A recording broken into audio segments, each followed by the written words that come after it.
Hi friends, അപ്പോൾ നമ്പേഴ്സിലെ അടുത്തൊരു ക്വസ്റ്റ്യനാണ് നമ്മൾ ഡിസ്കസ് ചെയ്യുന്നത്. ക്വസ്റ്റ്യൻ ഏതാണെന്ന് നോക്കാം. സംഖ്യാരേഖയിൽ -11 മുതൽ 15 വരെയുള്ള അകലം എത്ര എന്നാണ് ചോദിച്ചിരിക്കുന്നത്.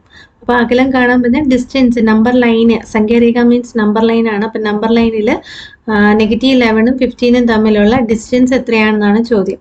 അപ്പോൾ അത് കാണാനുള്ള ഫോർമുലയാണ് താഴെ കൊടുത്തിരിക്കുന്നത്. സംഖ്യാരേഖയിൽ രണ്ട് സംഖ്യകൾ എയും ബിയും തമ്മിലുള്ള അകലം കാണാൻ പറഞ്ഞാൽ modulus of A minus B എടുക്കുക.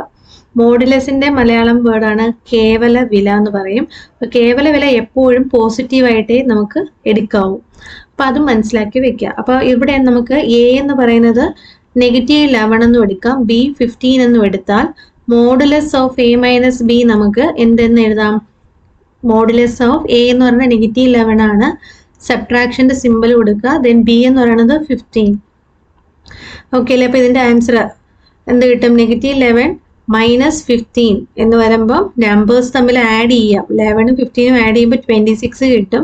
ഇതിൽ വലിയ നമ്പർ 15 ആണ്, 15ന്റെ സൈനം ഇട്ട് കൊടുക്കുക. അപ്പം മോഡുലസ് ഓഫ് -26 ആണ് ഇതിന്റെ അകത്ത് വരുന്നത്. ഇനി മോഡുലസിന്റെ പുറത്ത് വരുമ്പോഴത്തേക്കും നെഗറ്റീവ് നമ്പർ ആയാലും നമുക്ക് എന്തായിട്ടേ കിട്ടുള്ളൂ? പോസിറ്റീവ് ആയിട്ടേ കിട്ടത്തുള്ളൂ.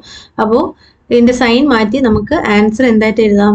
26 അല്ലെങ്കിൽ 26 എന്ന് നമുക്ക് എഴുതാം. ഓക്കെ, അപ്പോൾ കേവല വില എപ്പോഴും പോസിറ്റീവ് സംഖ്യ ആയിരിക്കും എന്നുള്ളത് ഓർത്ത് വെക്കുക. എന്നിട്ട് ഈ ഫോർമുലയും കൂടി മനസ്സിലാക്കി വെക്കുക, നിങ്ങൾക്ക് ആൻസർ ചെയ്യാം. Okay, thank you.